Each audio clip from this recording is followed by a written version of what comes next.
Well, there was some weakness in the stock market this past week, and many are calling for a correction given the gains that we've had, particularly in the S&P over the last little while. So, is the weakness this week the start of a big crash? Well, that's what we will consider, as well as the overall commodity, stock, currency markets. And then we'll look at the day trade of the week. That's all coming up in this week's Stockscores Market Minutes.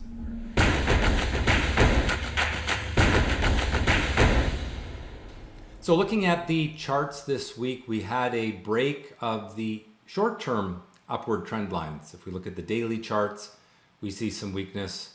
We also see a pickup in the volatility index, which is an index related to the implied volatility of the S&P 500 futures, and it tends to go up when the market expects volatility, and of course volatility meaning a correction or a crash. And so we'll look at the charts of that in just a moment. We also have a bond market that is struggling with the expectation for lower interest rates, or should I say the lack of lower interest rates. It was hoped that we would get a raise in rates a few times this year, but persistent inflation has many thinking that that may not happen.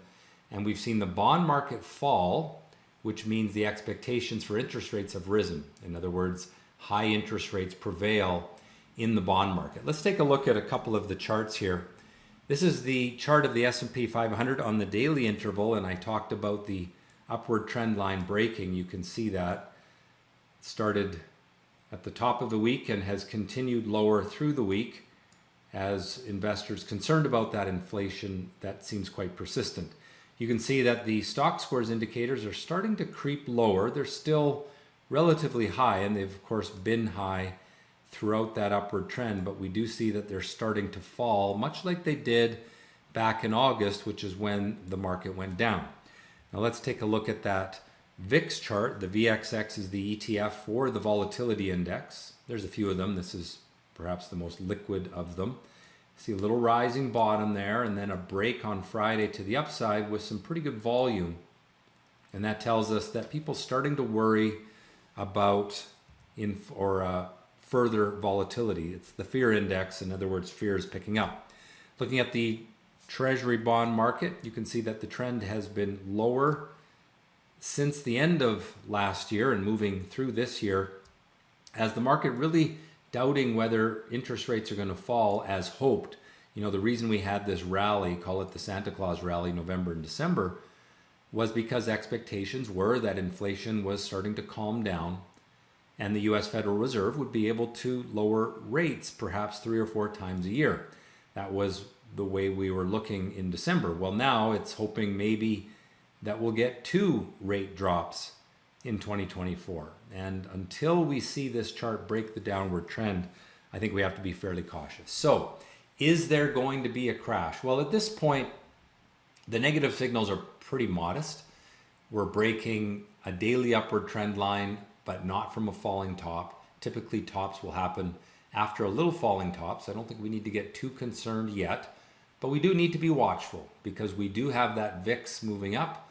We do have the bond market moving down, and that perhaps will lead to more weakness. So what I'm going to watch for is whether we start to see strong breaks on the weekly chart and further parabolic moves to the downside on the bond market. I think at this point we're maybe topping out and we're maybe destined to go sideways for a little while as the market waits for lower inflation. I don't think we see the signs yet that a strong crash is coming. Let's take a look at all of the charts that we look at each week, and here's the S&P, and I want to take a look at the short-term chart. You can see on the 2-hour chart we're just building some pessimism, but we're still relatively in this sideways range. And looking at the 3-year weekly, we've got the upward trend line here. We've broken this steep one. I suppose we could wind our way down to this trend line and suffer a fairly substantial pullback. I do think that's a real concern. I'd like to see, again, a build of a falling top. That's typically how we start to have a more substantial correction. So we'll be watching for that in the weeks ahead here in the weekly video. Make sure you're subscribed to the channel because I do these videos every week and I'll give you my insight on that each week. Let's take a look at the NASDAQ 100. Not quite as much weakness in the NASDAQ, so those tech stocks holding up better. And I would say that that is the artificial intelligence sector, which really shows itself through some of those large cap tech stocks, sort of holding the market up while the rest of the market falls lower. Looking at the 3-year chart, again, you don't really see the break of the upward trend line like you do on the S&P 500. Where you see the weakness most is in the small cap stocks because they are the most interest rate sensitive. So that concern about inflation, about interest rates not being cut is weighing on those small cap stocks more. But interestingly, although the index is not looking all that great, I've been seeing lots of really good action in the small cap, maybe the micro cap stocks in terms of short-term trading. So day and swing trading is actually very good right now in these cheap stocks, the stocks that are under $10.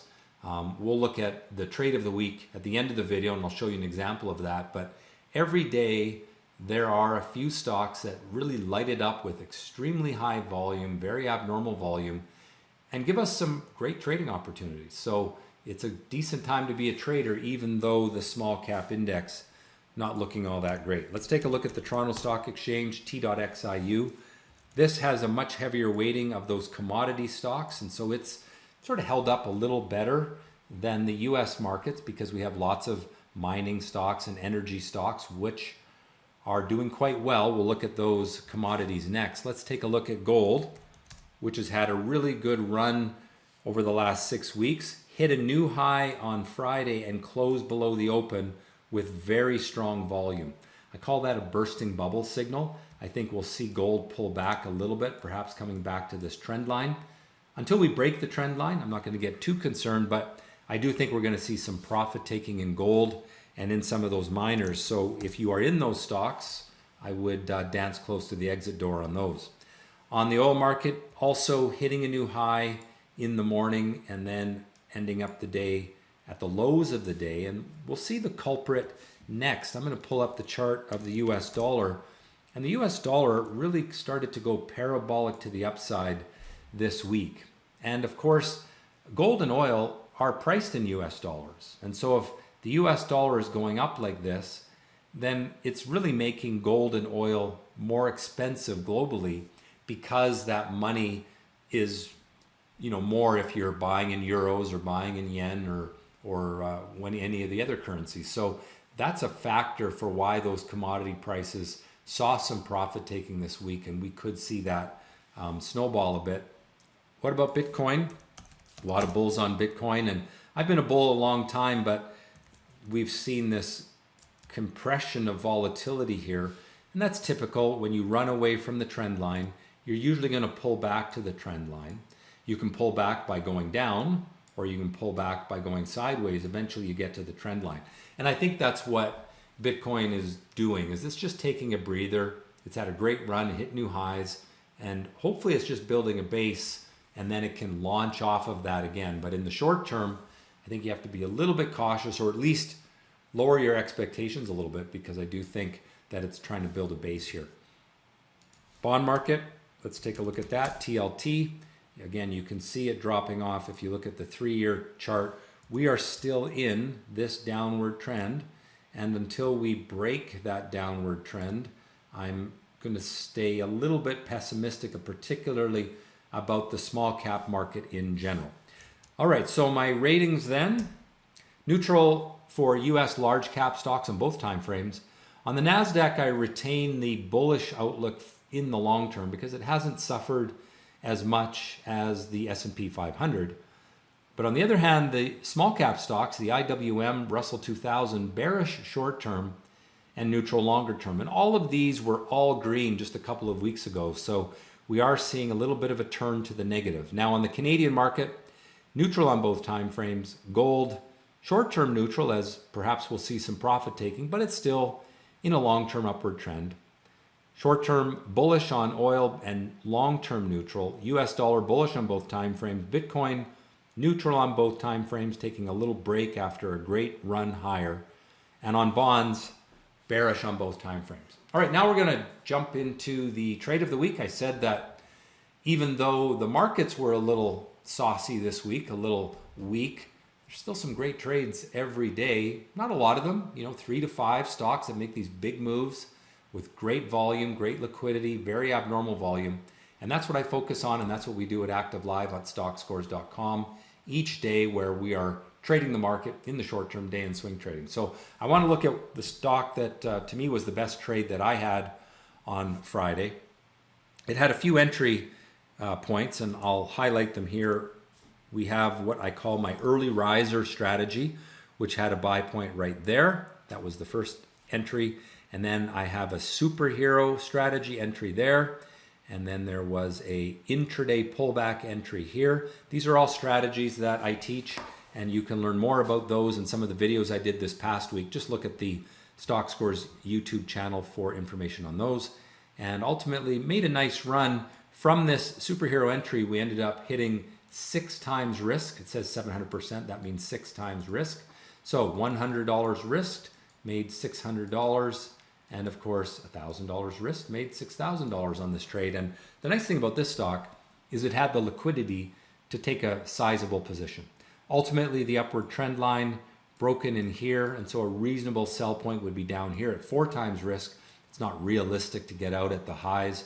I think the sell point was either here at 4 times risk, or perhaps there on the break of the steeper upward trend at 5 times risk. And of course, we have exit methods that are all part of the different courses that I teach. You can learn more about those at Stockscores.com. Love to hear your thoughts about the market. Are we breaking the upward trend and heading for a crash, or are these bull markets just taking a little break from the great runs that we've had? Let me know your thoughts in the comments. Subscribe to the channel, and most importantly, trade well.